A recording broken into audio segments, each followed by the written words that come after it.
नमस्ते, मेरा नाम सिद्धांत है, मेरे साथ फ्रेम में अंशुमान जी हैं। ये है खर्चा पानी। अंशुमान जी, कैसे हैं?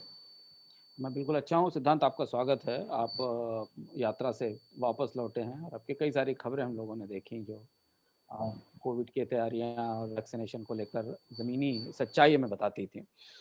हाँ, उन सब पर कभी विस्तार से कभी बातचीत किया जाएगा कि वो सब चीज़ें कैसे रिफ्लेक्ट हो सकती हैं, थर्ड हाँ, वेव की जो चीज़ें हैं, उसको लेकर कैसी चीज़ें रिफ्लेक्ट हो सकती हैं।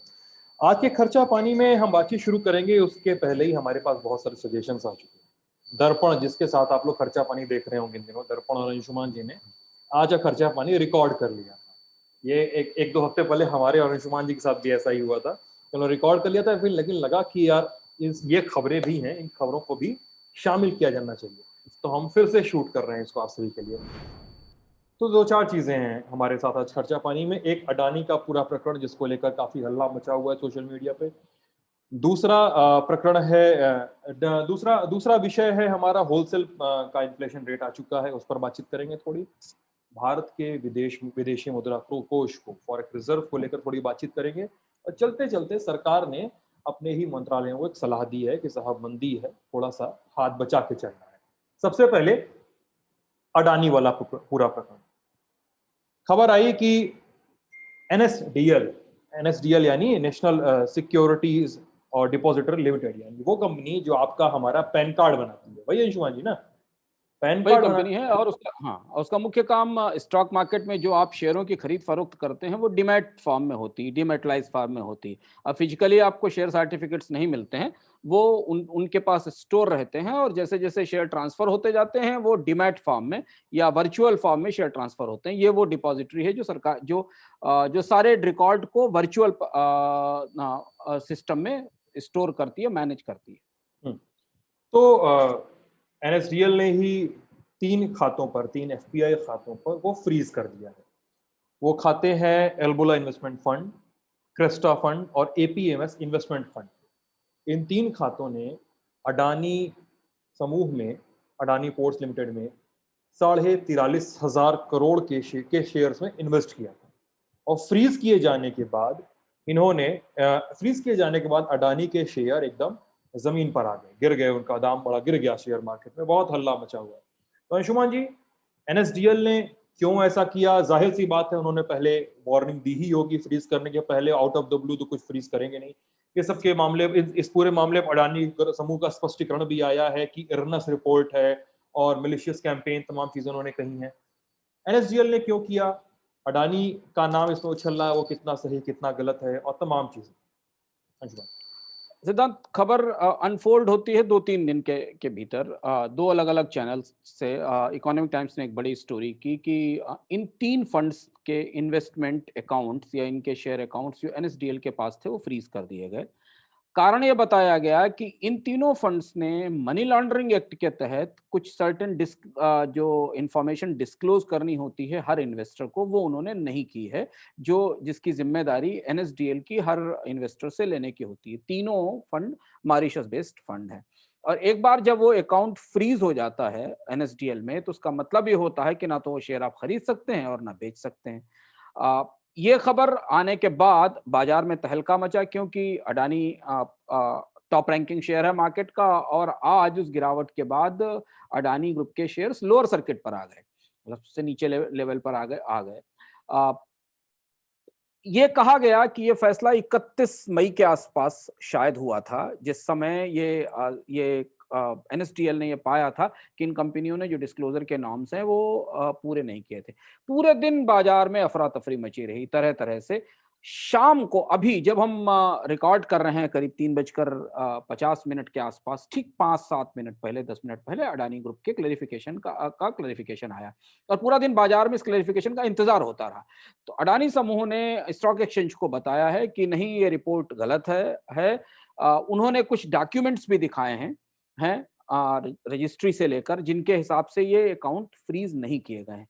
अब इसमें एनएसडीएल एक तीसरा पक्ष बचता है, जिसे ये बात स्पष्ट करनी होगी या बतानी होगी, क्योंकि उसने इस खबर का खंडन नहीं किया। इस खबर पर बाजार ने रिएक्ट किया। करीब 1 लाख करोड़ रुपए के आसपास अडानी के शेयर्स की वैल्यू इरोड हो गई, गिर गई, क्योंकि बाजार में तेज गिरावट आई अडानी के शेयर्स में। हालांकि स्टॉक की मार्केट रिकवर होकर बंद हुआ, लेकिन ये पूरा का पूरा घटनाक्रम, चूंकि अडानी बड़ा समूह है और उससे तमाम सारी और मुद्दे भी जुड़े रहते हैं, तो आज पूरे दिन की चर्चा में ये बड़ी चर्चा बनी रही है। लेकिन इससे एक चीज उभर कर सामने आई है कहीं ना कहीं, जिस पर शेयर बाजार के हलकों में पीछे से चर्चा होती रही है कि कई सारे फॉरेन इन्वेस्टर्स के अकाउंट्स में ट्रांसपेरेंसी के इश्यूज हैं।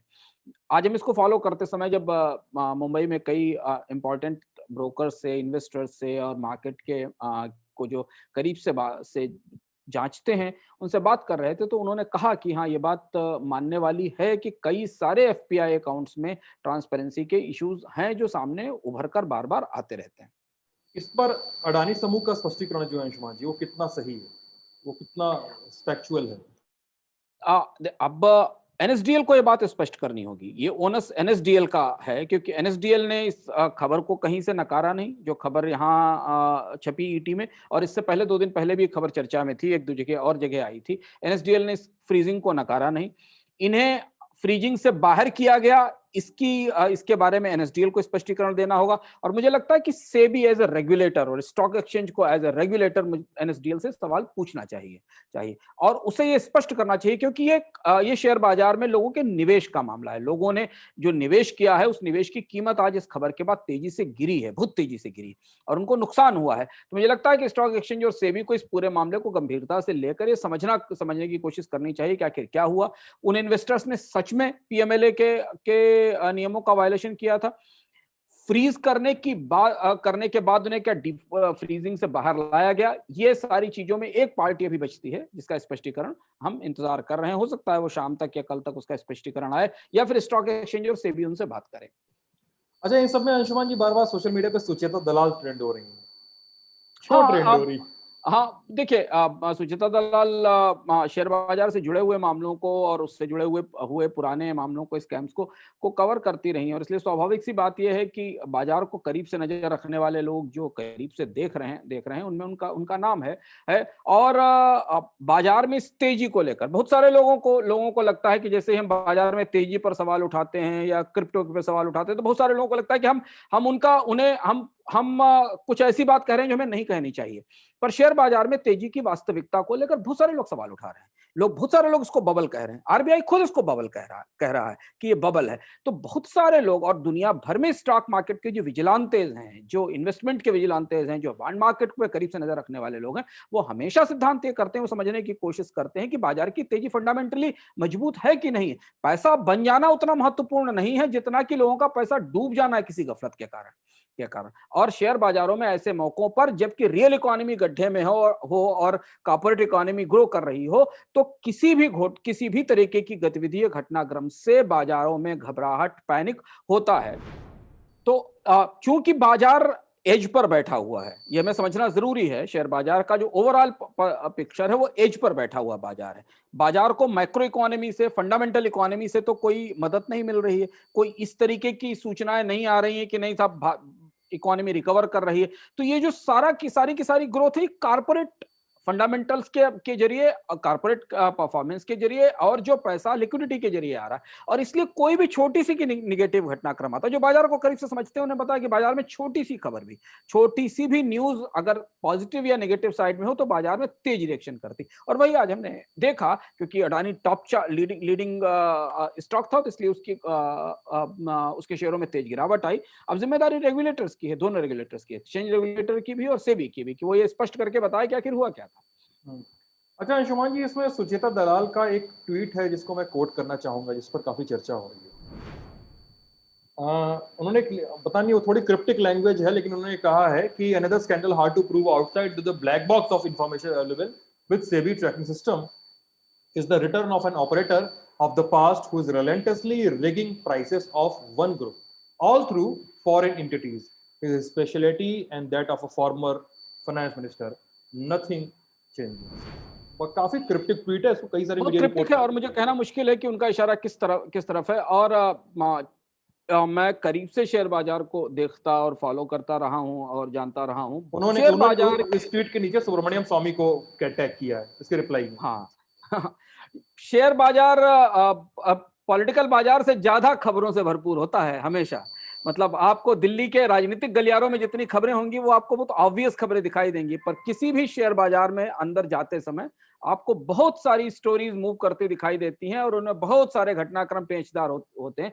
तो आप वास्तविकता क्या है, बाजारों में, एक बाजार के बाहर पहले कुछ होता है फिर अंदर समझ में आता है, ये कहना मुश्किल है। लेकिन कहीं ना कहीं कुछ ना कुछ लड़खड़ाता दिख रहा है इस पूरे अडानी वाले प्रकरण के बाद।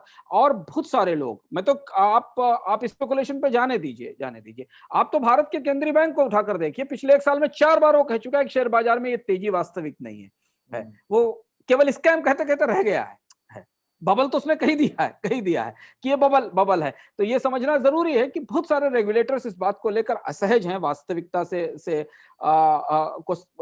से परे इस बात को मान रहे हैं। अब वो कहीं कोई रिगिंग है, कहीं कोई मैल प्रैक्टिस है, या वो केवल एक टेक्निकल ढंग से बनाया गया बबल है, ये हमें नहीं पता है। लेकिन कहीं ना कहीं कुछ चीजें ऐसी हैं जिन पे लगातार जांच पड़ताल जारी रहनी चाहिए। अच्छा, इस पर तो कई लोग लिख रहे हैं शुमान जी कि इलॉन मस्क ने जो क्रिप्टो के साथ किया था, बबल बनाकर बबल ब्रेक किया, सुचित्रा दलाल ने वो ट्वीट से कर दिया। ये कहना मुझे इतना असर होगा ये कहना मुश्किल है, लेकिन बड़ा जो असर हुआ वो अडानी वाली खबर से हुआ, इस ट्वीट से ज्यादा जो अडानी की खबर एनएसडीएल के साथ कुछ अखबारों में आई, जिसके बाद ये प्रतिक्रिया हमें बाजार में दिखाई दी, वो ज्यादा बड़ी खबर। चलते हैं अगली खबर की ओर अंशुमान। अगली खबर है अंशुमान जी इंडिया के फॉरेक्स रिजर्व को लेकर, विदेशी मुद्रा कोष को लेकर। वो जो है 600 बिलियन यूएस डॉलर को क्रॉस कर गया है। बहुत अच्छी बात है, 2 दिन पुरानी अपडेट्स, लेकिन इस पे नए हैं अपडेट्स। क्या मतलब, सवाल इस पे नए हैं। लोगों का सोचना है कि साहब इतना पैसा हमारे पास आया कहाँ से, इतना इन्वेस्टमेंट और इतने ज्यादा फंड्स कहाँ से आए हमारे पास कि हमने उसको फॉरेक्स रिजर्व को बढ़ाकर इतना बड़ा कर लिया। और फॉरेक्स रिजर्व इतना ज्यादा लंबा चौड़ा विशालकाय हो चुका है, तो उससे साहब हमको क्या मिलेगा, हम क्या पाएंगे उससे, अंशुमान जी? हाँ, ये बड़े दिलचस्प 2 सवाल हैं। और तीसरा सवाल ये भी है जो अर्थशास्त्रियों के बीच में हमेशा घूमता है जब फॉरेक्स रिजर्व बढ़ता है, कि सरकार इसका इस्तेमाल क्यों नहीं करती। इतना पैसा पड़ा हुआ है और देश में गरीबी है और मंदी है और इंडस्ट्री को पैसा चाहिए। तो पर फॉरेक्स रिजर्व तो लगातार भारत का बढ़ रहा है, पिछले कई सालों से क्रमशः उत्तर हम बढ़ोतरी देख रहे हैं। इस बार की बढ़ोतरी में कुछ दिलचस्प रहस्य हैं और जो लोगों के लिए जानना जरूरी है कि ये हुआ क्यों, कहां से ये पैसा अचानक विदेशी मुद्रा भंडार में आया। खासतौर से उस परिस्थिति में जब भारतीय अर्थव्यवस्था मंदी में थी पिछले साल डोमेस्टिक इकोनॉमी में कोई ग्रोथ और डिमांड नहीं थी। तो पहली चीज तो समझना ये जरूरी है। दूसरा ये कि जो बुनियादी पैमाने फॉरेक्स रिजर्व के बारे में, विदेशी मुद्रा भंडार के बारे में हमें क्या बताते हैं। आमतौर पर एक पुरानी किताबी परिभाषा जो हमेशा विदेशी मुद्रा भंडार के बारे में बताई जाती है कि आपका विदेशी मुद्रा भंडार आपके सर्टेन डेज के या सर्टेन मंथ के आयात के बराबर होना चाहिए। एक बुकिश परिभाषा ये है कि आप कंफर्टेबल पोजीशन में है, जिसको हम बैलेंस ऑफ पेमेंट की पोजीशन कहते हैं। और जो समस्या हमने 91 में देखी थी, जब हमारे पास आयात के लिए विदेशी मुद्रा नहीं बची थी, तो भारत के पास मौजूदा समय में विदेशी मुद्रा भंडार 18-19 महीने के इंपोर्ट के बराबर है। यानी आप टोटल इंपोर्ट बिल को विदेशी मुद्रा भंडार से किससे बांट दीजिए मंथली इंपोर्ट बिल को, तो उतना पैसा आपके पास है। ये मोर देन कंफर्टेबल सिचुएशन है, पर एक किताबी मामला है। अब बैलेंस ऑफ पेमेंट की क्राइसिस फिलहाल नहीं आती दुनिया में, और भारत के लिए आने वाले समय में किसी भुगतान संतुलन की समस्या होने की संभावना है। ये पिछले 20-25 साल पुरानी समस्या से जुड़ी हुई परिभाषा है। दूसरी परिभाषा ये होती है कि आपके पास विदेशी मुद्रा भंडार इतना होना चाहिए सिद्धांत कि आपके पूंजी बाजार में जितना पैसा लगा हुआ है, हाइपोथेटिकली वो सब निकल कर चला जाए, कैपिटल की फ्लाइट शुरू हो जाए, अचानक एक तहलका मच जाए, सब कुछ लड़खड़ा जाए और आपके बाजार से लोग पैसा निकालने लगे, तो जो डॉलर्स वो लेकर आए हैं वो एक तरीके का कर्ज है, एक तरीके का डिपॉजिट है हमारे पास, वो उसे वापस ले जाना चाहेंगे। तो उस फ्लाइट को रोकने के लिए आपके पास पैसा होना चाहिए। ये भी एक किताबी सैद्धांतिक परिभाषा, ऐसा भी नहीं होने वाला है निकट भविष्य में कभी, और ये दोनों परिस्थितियां अलग हैं।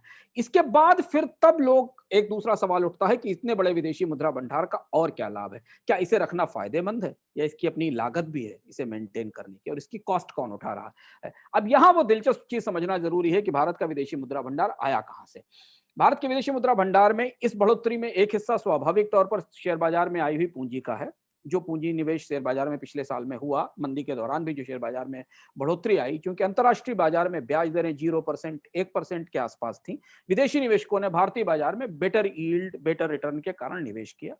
कुछ पैसा प्रत्यक्ष विदेशी निवेश के तौर पर आया। हमने पिछले साल रिलायंस जियो में निवेश देखा। पर जो सबसे ज्यादा पैसा रिजर्व बैंक ने इस विदेशी मुद्रा भंडार में लिया है, वो बहुत ही दिलचस्प रिपोर्ट हमारे पास बार्कलेज की एक आई है कल, जो बताती है कि अधिकांश पैसा रिजर्व बैंक ने विदेशी मुद्रा एसेट्स को बेचकर निकाला है। अब इसे कहां से हम जोड़ते हैं? इस साल जब हमने चर्चा की थी, और वो सारे लोग खर्चा पानी का एपिसोड याद करेंगे, सिद्धांत आप भी याद करेंगे, कि जब 1 लाख करोड़ रुपए का डिविडेंड और सरप्लस ट्रांसफर रिजर्व बैंक ने किया था, तब हमने ये बताया था खर्चा पानी के दर्शकों को कि ये विदेशी मुद्रा ऑपरेशन से निकाली गई कमाई है जो केंद्र सरकार को वापस की गई है। तो ये जो इसमें एक बड़ा हिस्सा जो आपको विदेशी मुद्रा भंडार में दिखाई दे रहा है, वो पैसा वो है जो रिजर्व बैंक ने विदेशी मुद्रा एसेट्स को बेचकर कमाया है। एसेट्स क्या होती हैं? विदेशी मुद्रा भंडार किसी गोदाम में या किसी तहखाने में नहीं रखा जाता। जो डॉलर रिजर्व बैंक के पास होते हैं, उसे वो अंतरराष्ट्रीय स्तर पर बाजारों में जो डॉलर डिनोमिनेटेड सिक्योरिटीज होती हैं उनमें लगाता है। तो मान लीजिए $600 बिलियन का अगर रिजर्व है, तो उसका 70 से 74 से 75% हिस्सा वो किसी सिक्योरिटी में, किसी अलग अलग सिक्योरिटीज में इन्वेस्ट करता है। वो अमेरिका के ट्रेजरी बॉन्ड्स हो सकते हैं, वो यूरोप के ट्रेजरी बॉन्ड्स हो सकते हैं, वहां वो पैसा लगाता है और उससे जो रिटर्न मिलता है, वही रिटर्न या होने वाला नुकसान रिजर्व बैंक के फायदे नुकसान का हिस्सा होता है। जब संकट आया भारत में पिछले साल, बजट लड़खड़ा गए, बाजार ने कर्ज देने में केंद्र सरकार को नखरे किए, बॉन्ड बाजार ने आंख दिखाई, तो रिजर्व बैंक ने अपनी इन एसेट्स को बेचकर, यानी जो पैसा उन्होंने डॉलर डिनोमिनेटेड सिक्योरिटीज या ट्रेजरीज में लगा रखा था, उसे बेचकर वो डॉलर निकाले, और वो डॉलर आपको विदेशी मुद्रा भंडार में भरे हुए दिखाई देते हैं। और उनको बेचने पर जो कमाई हुई, उस कमाई का एक हिस्सा, बड़ा हिस्सा केंद्र सरकार को ट्रांसफर किया गया। तो जो कहते हैं कि विदेशी मुद्रा भंडार का काम नहीं आ रहा, तो काम तो आ रहा है। रिजर्व बैंक ने वो बेचा और उसको केंद्र सरकार को ट्रांसफर किया। अब यहां से एक दूसरी और महत्वपूर्ण चीज है जो हमारे लिए समझना जरूरी, जो हमारे और आपके खर्चा पानी को प्रभावित करेगी। ये विदेशी मुद्रा भंडार में एक बड़ी शिफ्ट की तरफ इशारा करता है कि है आरबीआई की रणनीति में और केंद्र सरकार की रणनीति में। भारत चरम महंगाई से जूझ रहा है, जिस पर हम आगे चर्चा करने वाले हैं। भारत सरकार को यह समझ में आ गया है कि रुपए को एक सीमा तक कमजोर रखने से भी भारत का निर्यात निर्यात बढ़ने वाला नहीं है, क्योंकि ना तो हम एक्सपोर्ट में कॉम्पिटिटिव है, ना हमारा अंतरराष्ट्रीय बाजार में कोई बड़ा हिस्सा है। हमारी इस समय जरूरत यह है कि हम अपने थोड़े आयात सस्ते कर लें और रुपए की मजबूती को थोड़ा सा सपोर्ट करने की कोशिश करें, क्योंकि इतना इंपोर्ट बढ़ चुका है कि हम इन्फ्लेशन इंपोर्ट कर रहे हैं। जैसे कि आप कच्चे तेल की कीमतें देख लीजिए, जैसे कमोडिटीज की प्राइस देख लीजिए, जैसे बाकी सारी चीजों की प्राइसेस देख लीजिए। तो अब इस विदेशी मुद्रा भंडार के सहारे रिजर्व बैंक, जो मुझे संकेत मिल रहे हैं, जो मेरी कल से कम आधा दर्जन तो फॉरेक्स डीलर से बात हुई होगी, जो फॉरेक्स में डील करते हैं, फॉरवर्ड में, स्पॉट में, यहाँ सिंगापुर में, न्यूयॉर्क में, उन सबका मानना है कि ये $600 बिलियन का फॉरेक्स रिजर्व आने वाले समय में रुपए को एक निश्चित लेवल तक मजबूत रखने के काम आएगा, क्योंकि सरकार को यह पता है कि निर्यात नहीं बढ़ने वाला है। महंगाई कम करने के लिए, आयात को सस्ता रखने के लिए रुपए की मजबूती को मदद दी जाएगी। तो यहां से आप रुपए में कोई बहुत तेज गिरावट की संभावना नहीं देखेंगे, अनलेस एंड अनटिल कोई मेजर क्राइसिस हो जाए, क्योंकि रिजर्व बैंक के पास अब ये कुशन मौजूद है। जैसे ही बाजार में रुपए की डिमांड बढ़ेगी, डॉलर की डिमांड बढ़ेगी, रिजर्व बैंक अपने विदेशी मुद्रा भंडार से डॉलर छोड़कर रुपए और डॉलर की मांग और आपूर्ति में संतुलन बनाएगा। पिछले साल तक, अभी जनवरी तक, रिजर्व बैंक इसका उल्टा कर रहा था, बाजार से डॉलर खरीद रहा था और रुपया छोड़ रहा था, और उसके कारण रिजर्व बैंक ने ये विदेशी मुद्रा भंडार बनाया और इसका बाहर निवेश किया। अगर प्रत्यक्ष रूप से देखें तो महंगाई को रोकने की ये आखिरी कोशिश है जो विदेशी मुद्रा भंडार के जरिए की जाएगी, यही इसका दिलचस्प पेंच है। पर परोक्ष रूप से आप देखें कि निर्यात क्षेत्र को लेकर सरकार फिलहाल अब निराश दिख रही है। उसे लग रहा है कि एक्सपोर्ट में कोई बहुत बड़ी बढ़ोतरी नहीं हो सकती, तो रुपए में गिरावट से निर्यात को जो सपोर्ट मिलता है, उसे लेकर अब थोड़ी आने वाले समय में निराशा होने वाली है। यह है फॉरेक्स की पूरी कहानी। इसके अलावा सरकार इसका कोई इस्तेमाल इसलिए नहीं कर सकती क्योंकि यह एक तरीके का डेट है, कर्ज है, और इसका अगर सीधा निवेश में वो पैसा डाल दिया जाए, सिद्धांत, फॉरेक्स रिजर्व से निकालकर 10 बिलियन, 20 बिलियन डॉलर अगर किसी प्रोजेक्ट में डाल दिया जाएगा, तो उसका बाजार पर बहुत निगेटिव असर पड़ेगा, क्योंकि लोगों को ये लगेगा कि भारत सरकार के पास अपना पैसा नहीं बचा, तो वो अपना विदेशी मुद्रा भंडार घरेलू अर्थव्यवस्था में इस्तेमाल कर रही है। तो घुमाकर वो पैसा सरकार के खजाने में रिजर्व बैंक के सरप्लस ट्रांसफर के जरिए आ रहा है। यह है पूरी विदेशी मुद्रा भंडार की कहानी। अगली खबर है शुमान जी, समय कम है, छोटी छोटी खबरें हैं। अब होलसेल प्राइस इंडेक्स के आंकड़े आ चुके हैं, रिकॉर्ड हाई लगभग 13%, to be very precise 12.94% wholesale inflation rate का आंकड़ा चला जा चुका है अंशुमान जी, और जो ये मई का आंकड़ा है, अप्रैल में था ये 10.49% था। और इसको थोड़ा ब्रेक डाउन करके देखा जाए तो ये 6 से 6 महीनों से बढ़ोतरी पर ही है। इसमें फूड प्राइस राइज इसमें 4.25% के आसपास है। फ्यूल प्राइस इन्फ्लेशन आपका लगभग 37.5% के आसपास है, और price rise in manufacturing products वो लगभग 11% के आसपास। अंशुमान जी, स्थितियां अच्छी सिद्धार्थ, नहीं है। महंगाई महंगाई पूरी तरह फैल गई है और हमने अर्थात में पिछले एपिसोड में इस बात पर विस्तार से चर्चा की थी पिछले से पिछले एपिसोड में कि महंगाई हमको कैसे गरीब करती है, और तब भी इससे पहले हम खर्चा पानी में लगातार बताते रहे कि अब महंगाई का जो ये दौर है ये थमना नहीं है। इसमें एक हिस्सा बेस इफेक्ट का भी है पिछले साल का, क्योंकि पिछले साल का बेस इफेक्ट था। लेकिन अगर मंथ ऑन मंथ देखिए आप अप्रैल से मई के लेवल पर देखें, और पहली बार हम काफी समय के बाद दो चीजें देख रहे हैं। एक, डबल डिजिट में WPI देख रहे हैं, थोक महंगाई दो दहाई के अंकों में देख रहे हैं 13%। और उससे ज्यादा महत्वपूर्ण बात है कि ईंधन की महंगाई को हम 30% से ऊपर देख रहे हैं, 35% से ऊपर ईंधन की महंगाई की दर है। मैन्युफैक्चर्ड प्रोडक्ट्स या फैक्ट्री प्रोडक्ट्स, उनकी महंगाई की दर हमारे हिसाब से डबल डिजिट में जा चुकी है, मतलब 11% के आसपास हो गई। हमने बताया था ये बात को कि मैन्युफैक्चर्ड प्रोडक्ट्स की महंगाई जो है ना, वो टूथपेस्ट से निकले हुए ट्यूब की तरह होती है। एक बार वो बाहर निकल जाए फिर आप उसको भर नहीं सकते। अगर फैक्ट्री प्रोडक्ट्स की कीमत बढ़ गई है तो उसे घटाना बहुत मुश्किल काम है। और जो सबसे बुनियादी चैलेंज है महंगाई का, जो कोर इन्फ्लेशन है, जहां पर आप फल सब्जियों, अंडा, दूध की आपूर्ति को बाहर कर देते हैं और उस बुनियादी महंगाई को देखने की कोशिश करते हैं जो एक बार बढ़ जाए तो घटाना मुश्किल होता है, वो कोर इन्फ्लेशन डबल डिजिट में पहुंच गई है। और ये शायद सरकार के लिए सबसे बड़ी चिंता की बात है। सबसे बड़ी वजह इसमें भूमिका निभाई है स्वाभाविक रूप से पेट्रोल डीजल की कीमतों ने। लेकिन अकेले पेट्रोल डीजल की कीमतों पर सारा ठीकरा फोड़ देना ठीक नहीं है, क्योंकि अक्रॉस द सेक्टर महंगाई बढ़ी है। कंपनियों के लिए डिमांड नहीं बढ़ी है, पर उन्होंने कीमतें बढ़ा दी। हम टिपिकल जिसको कि हम क्लासिक इकोनॉमिक भाषा में कॉस्ट पुश इन्फ्लेशन कहते हैं, लागत बढ़ने से बढ़ने वाली महंगाई, हम लगभग उस केस में हैं। अब निगाह इस पर है कि खुदरा महंगाई का आंकड़ा कैसा आता है, रिटेल इन्फ्लेशन का आंकड़ा कैसा आता है। जब हम यहाँ 13% की बढ़ोतरी देख रहे हैं, तो जब थोक मंडी में 13% कीमत बढ़ रही है, जो कि आंकड़े में कई सारे पेंच हैं, तो खुदरा बाजार में इसकी क्या स्थिति होगी, ये इस पर हमें उस आंकड़े से पता चलेगा। रिटेल के आंकड़े भी 2-4 दिन में आ ही जाएंगे तब दिखने हाँ। के। चलते चलते महंगाई है, मंदी है, तो सरकार ने कहा है मंत्रालयों से कि साहब थोड़ा सा हाथ संभाल के खर्च कीजिए, बचाने की जरूरत है। फाइनेंस मिनिस्ट्री ने कहा है मंत्रालयों से। एक चिट्ठी गई है मंत्रालयों को खर्च काटने के लिए, और एक कहा गया है कि जो आपके ऐसे खर्च हैं जो कंट्रोल किए जा सकते हैं, जो कंट्रोलेबल एक्सपेंडिचर उसमें 20% कटौती की जाए। उस 20% कटौती में कंट्रोलेबल एक्सपेंडिचर में कुछ चीजें आती हैं, जैसे कि ओवर टाइम का पेमेंट, जो आप कॉन्ट्रैक्ट से पे काम कराते हैं उसका पेमेंट रोक दीजिए। दूसरा ये कि ट्रैवल और नेशनल और इंटरनेशनल ट्रैवल को कर्टल कर दीजिए। जो मकान, दुकान, गोदाम किराए पे ले रखे हैं सरकारी विभागों ने, उनके किराए में कटौती कर दीजिए। ये 4 बड़ी चीजें हैं जिन पर खर्च कम करने के लिए कहा गया है। सरकार का खजाना खाली है, उस पर हम अलग अलग एंगल से चर्चा करते रहते हैं, कभी कर्ज के एंगल से, कभी इस रिजर्व पर भी बैंक चर्चा के कर चुके हैं कि मंत्रालयों के खर्च खुद के कितने ज्यादा हाँ आते हैं। हाँ, और रिजर्व बैंक के फॉरेक्स के नजरिए से या टैक्स के नजरिए से कि सरकार इतनी महंगाई के बाद भी टैक्स घटाने को तैयार नहीं है। ये खर्चों में कटौती पिछले साल भी की गई थी, पिछले साल तो काफी बड़ी कटौती थी। इस कटौती के बाद सरकार ने अभी कोई टारगेट फिक्स नहीं किया कितनी कितनी कमी होगी, लेकिन इसका एक असर हमें बाजार में दिखाई पड़ेगा कि इस मंदी के दौर में जो मांग और निकलती थी ट्रैवल से, सरकारी विभागों में सामान की खरीद की और बाकी चीजों की, उस पर इसका नकारात्मक असर दिखाई देगा। पर अगर सरकार इस खर्च को कम करती है तो उसे थोड़ा सा राहत और सहायता बचत के तौर पे तो जरूर मिलेगी।